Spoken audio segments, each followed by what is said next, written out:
మీ హృదయం కూడా చాలా అందంగా ఉంటుంది కదా. డాడీ, నాకు ఒక ప్రశ్న. ఏమిటి? మీ అందమైన హృదయంలో, మీ గుండెల్లో ఎవరున్నారు డాడీ అని ప్రశ్నించాడు. మీ హృదయంలో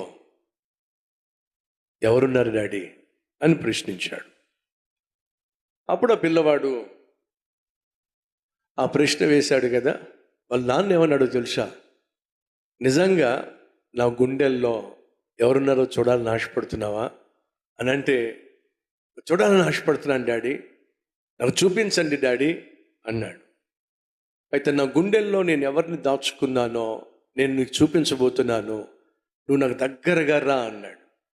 ఎంతో ఆసక్తితో, ఆశతో నాన్న గుండెల్లో ఎవరున్నారో చూద్దామని చెప్పి ఆ పిల్లాడు డాడీకి దగ్గరగా వచ్చాడు. ఆ డాడీ అంటున్నాడు, ఇంకొంచెం దగ్గరికి రా. దూరంగా ఉన్నటువంటి ఆ పిల్లాడు డాడీకి దగ్గరగా వచ్చాడు. ఇంకా దగ్గరికి రా, దగ్గరగా వచ్చాడు. ఇంకా దగ్గరికి రా, దగ్గర దాకా వచ్చేసాడు. ఇప్పుడు జాగ్రత్తగా నా కళ్ళల్లోకి కళ్ళు పెట్టి చూడు అన్నాడు. ఆ పిల్లాడు నాన్న కళ్ళల్లోకి కళ్ళు పెట్టి చూడమంటున్నాడు. నాన్న గుండెల్లో ఉన్న వాళ్ళు ఎవరో కనపడతారట.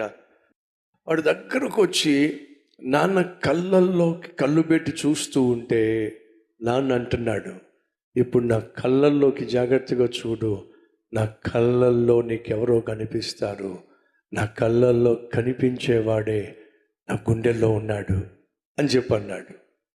ఆ పిల్లాడు ఎంతో ఆసక్తితో, క్యూరియాసిటీతో నాన్న కళ్ళకు దగ్గరగా వచ్చి ఆ కళ్ళల్లో చూస్తూ ఉంటే, ఇప్పుడు మీరు చెప్పండి, ఎవరు కనిపించారో?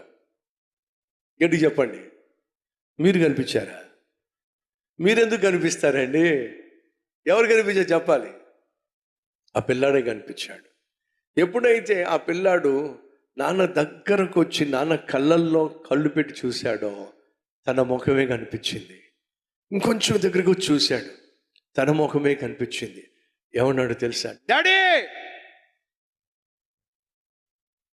మీ కళ్ళల్లో నేనే కనిపిస్తున్నాను డాడీ.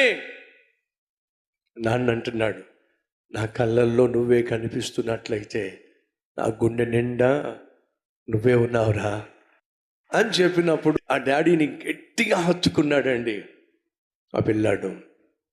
ఏ రోజైనా ఎప్పుడైనా యేసుక్రీస్తును ఈ ప్రశ్న వేశావా? ప్రభువా, నువ్వు బహు పరిశుద్ధుడు కదా, నువ్వు బహు సౌందర్యము కలిగిన వాడి కదా,